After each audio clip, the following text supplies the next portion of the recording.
I'm afraid to say the world is upside down. Once upon a time, the UK and Europe got all of the cool stuff and America got virtually none of it, except the odd Corvette maybe. But now things are completely turned around. We don't get anything and America gets all this amazing juicy stuff that we want, these two cars for example, but we don't have. It's a massive injustice. Yeah, it's a heinous state of affairs and I couldn't agree more. But before we get into it, Jethro, quick question about your car. Isn't this supposed to be the more practical 5-door version with back seats of the GR Yaris? And yet, yours doesn't have any back seats. Yeah, I know, but this is the hardcore Maurizio edition. And we shouldn't really get into a nitpicking thing because you've come to a test where we're celebrating the cars we can't get in the UK with a car we can get in the UK. Right, painted blue. I know exactly. It's blue. It's blue. It's also got a different badge. It's the Subaru BRZ, not the GR86. And I've read that this has a slightly more sophisticated suspension, so it's a completely different car. Well, I'll take that line because I don't want this to be a head-to-head comparison. It's not about that. This is a campaign. We have one common enemy, and that is the injustice faced by English and European people. Very true. What we need to do is build a reasoned, structured argument. That's probably a bit much for us, but what about 2 reasons per car why we need to get these in the UK? What do you reckon? Okay, yeah, I'll go first. All right. This thing is faster than a GR Yaris and cooler than a Honda Civic Type R, and now I'm going to prove it.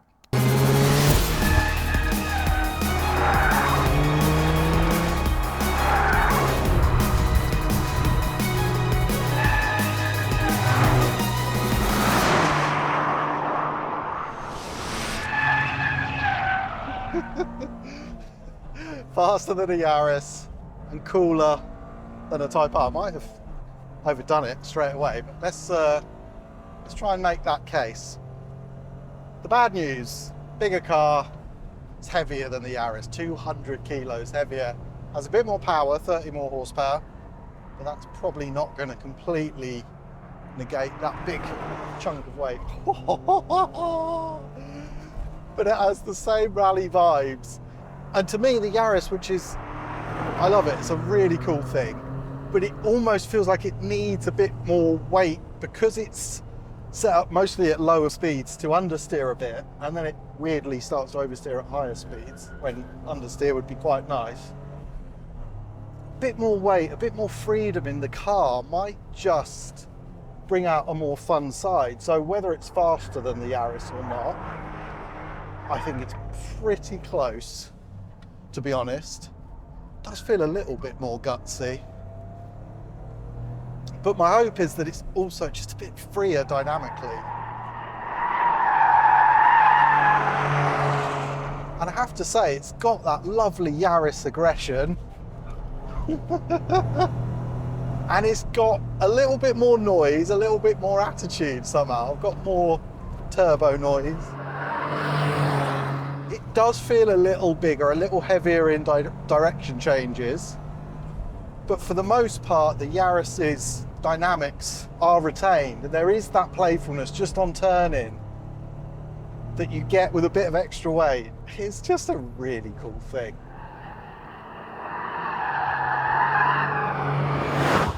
And what about cooler than a Type R? Well, I mean, it's got all that rally homologation coolness, hasn't it? So this lovely little 3-cylinder engine and 4-wheel drive that I can set to 30/70, which is what I'm on now. So that gives me the opportunity. With the Civic, you can be playful with the rear of the car, but with this, you then have the mechanical package to ride that out. So rather than the front wheels just pull it straight, if you get it right and you pitch the car and get it set up nice and early, you can then power slide out. So that in its own right makes it cool, I think.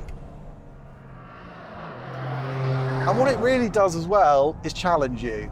The Civic is just a fantastic car, but I think because it's front wheel drive and that naturally, there's that natural limitation that you rub up against, and this has obviously got its own natural limitations, but you can adapt your style more and more in order to get the best out of it and to affect it. And I really love that about 4-wheel drive cars, actually.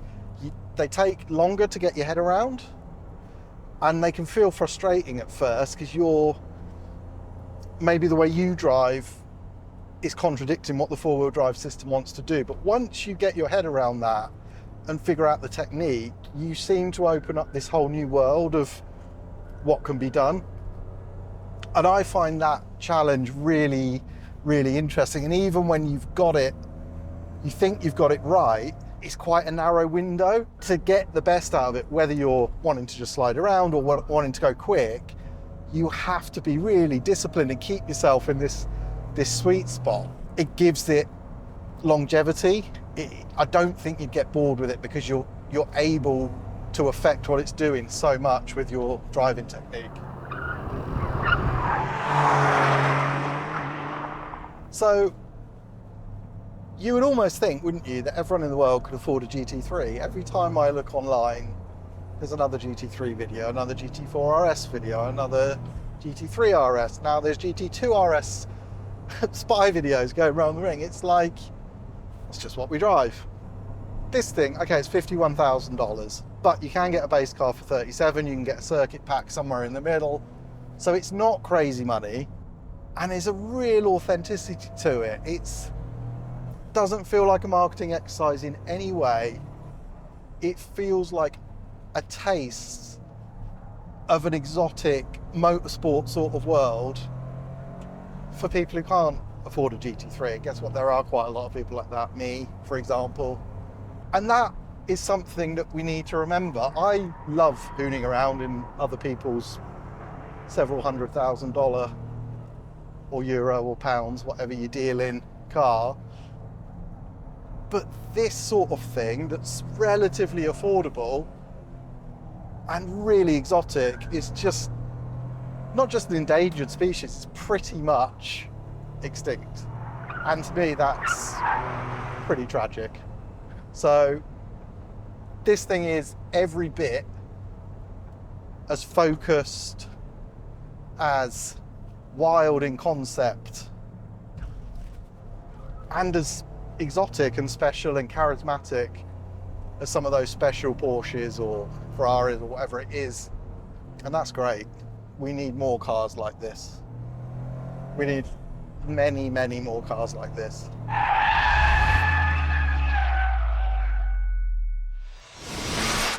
All right, I think you've maybe convinced me there. Nailed it, mate. Your turn now. All right, we need the BRZ in the UK because it will make the Subaru brand great again.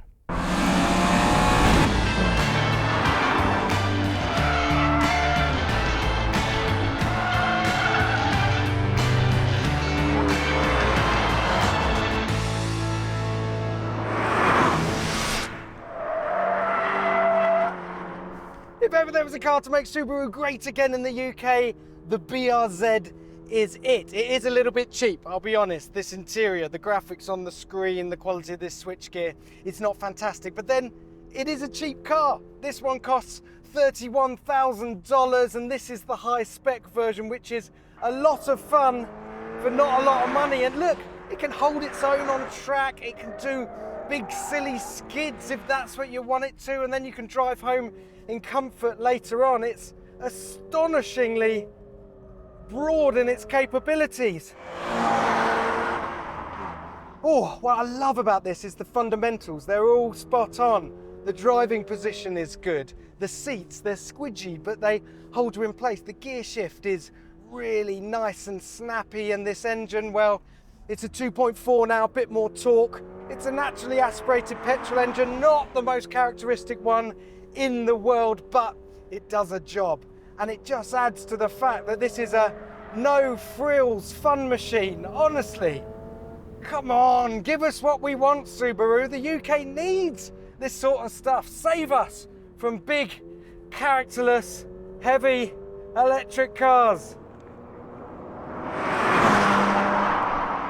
I tell you what, it was relevant 12 years ago when this car and the GT86 was launched, and the GR86 and the BRZ, they're still relevant today. Cars that are this fun and this simple and this back to basics, they don't go out of fashion. We will lap it up, Subaru, trust me.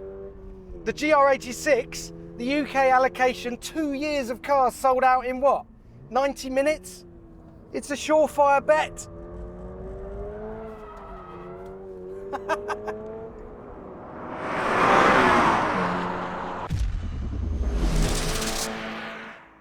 Point number 3 is that the GR Corolla is like a GT3 for poor people, or anyway, less rich people. It's just such a cool, special thing. It's got all of that rally goodness. That means 1.6 litre, 3-cylinder, turbocharged engine, 300 horsepower. That's 185 horsepower per litre, which sounds pretty Porsche to me. And everywhere you look, there are just really special components. We've got Cup 2 tyres, of course, huge brakes. The 4-wheel drive system, again, has its roots in rallying. You can adjust it. It starts off 60-40, you can go 30-70 in sport mode, so you get more rear-wheel drive, more fun. And then when you want to go really fast, track mode's 50-50. There's a carbon fibre roof for lightness, lower the centre of gravity, and to make the car stiffer. This is the Maurizzo edition, same power, bit more torque, but who cares? It's got no rear seats, and who doesn't love a hot hatch with 5 doors and nothing in the back? This car, at its core, is just unbelievably focused, unbelievably special and exotic, and we should celebrate cars like this, because everybody needs a car like this in their life. This is fascinating, but I've got point number 4, and I think it's going to be a lot more fun than you walking around a car, if I'm honest. Fine. All right, so point 4, the BRZ can make a drift king out of anyone, even me, with your help. Yep. Okay, that does sound fun, actually.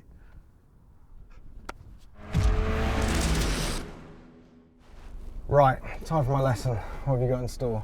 Okay, so this car is a little bit more understeer than a GR86. Let me remember which one I'm in. But when you get the tyres nice and hot, it's very easy. So we're not just going to try and drift. We're going to go for a transition. So that means we've got a tightening left, and then it goes into a right. And it sounds scary, but if we can get the tyres hot, and I'm going to demo, so I'll get the tyres hot. It's not so much it sounds scary, Jethro, it just sounds difficult. It's not. You know, it sounds difficult. If you're teaching your kids to ride a bike, do you put them on a mountain bike and push them off a hill? We're trying to show that this can make anyone into a drift king. So here we go. Tightens, take a bit of curve. Oh, a bit of curve there. Angle. And then just keep going. Bit of dirt on the exit for style points. All right, Jimmy, one take. That was quality. Okay, so I'm going to give you the key pointers. Yeah. Got the tyres hot. We're going to turn in off the power, nice and aggressively. Feel the rear move. Do not immediately correct. Let it go, because this thing's got this really benign balance. So you've got time. Watch, you can feel it. Look, it's going, and then you can just feed on the power.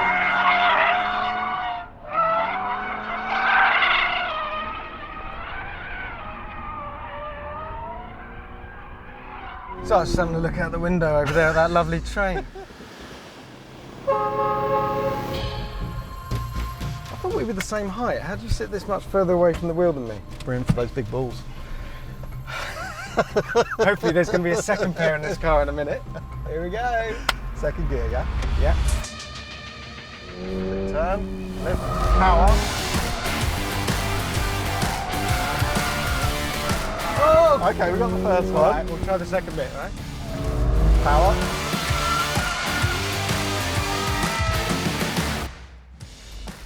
That was a good first go. I mean, you haven't seen the corners before.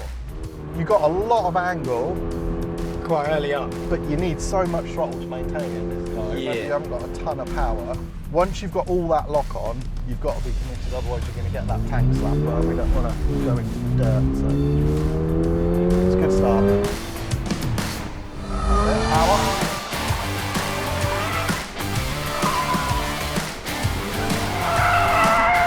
Oh, it's a bit early, but that was right. That was close. Windscreen wipers are the on. Wipers are on. You know it's been a quality drift when you got the wipers on. That's a sign of effort. So listen, the transition you nearly had there, but it was just a bit early. There's a little moment. Extend it. Extend that first drift. Right, ready? Yeah, so a bit later on the old initial. But nice control so far. Now.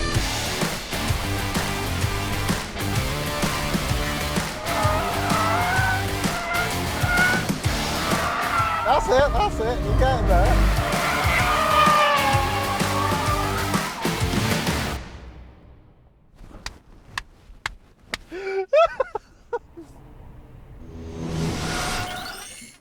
You're nearly a drift king. Nearly, being the operative word. You actually did pretty well. You'd never seen the corners before. And if you'd have done that transition another 28,000 times, boom, you could be officially a drift king. Really? Only 27,000? Oh, mate. But no, it was all right. And the car's great fun, isn't it? It is. It's super, super fun. But we need to make a big decision here. Which one of these are you going to take home? Pretty tough, actually. On balance, because I'm one of those rally rep geeks, I think I'll take this one. Yeah, that's worked out nicely because I'm going to have the BRZ, and you can always just buy it second hand off me when I bin it.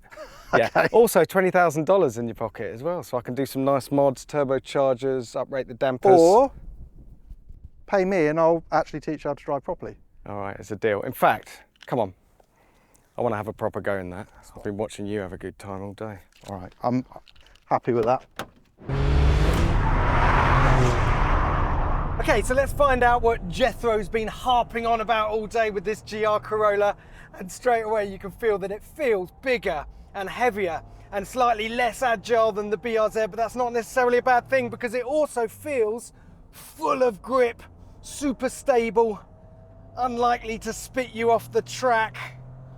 This engine, oh, it's a little firecracker, isn't it? More power than the GR Yaris, and this gear shift, oh, it's snappy, it's delightful. Little bit of understeer when you come into the corner, but just trust it, and it holds its line. Oh, big question. Do I want this car more than I want a GR Yaris? It's close. I don't think I do. I think I prefer the Yaris, but let's not take anything away. This is still a hell of a car. In fact, Jethro, I think I've made a terrible mistake here, mate. I don't want the BRZ after all. I want them both. I want them both! Well, Jack, we make the rules, so if you want to take that and this, I'm happy about that. The campaign was to get great, affordable drivers' cars to the UK. It doesn't have to be just one of them. Let's be greedy. Let's take them both back to the UK.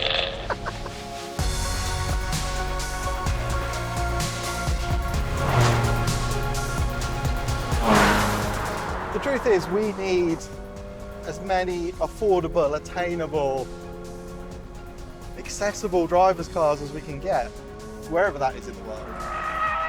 Come on, Toyota. Come on, Subaru. Don't let the Americans have all the fun.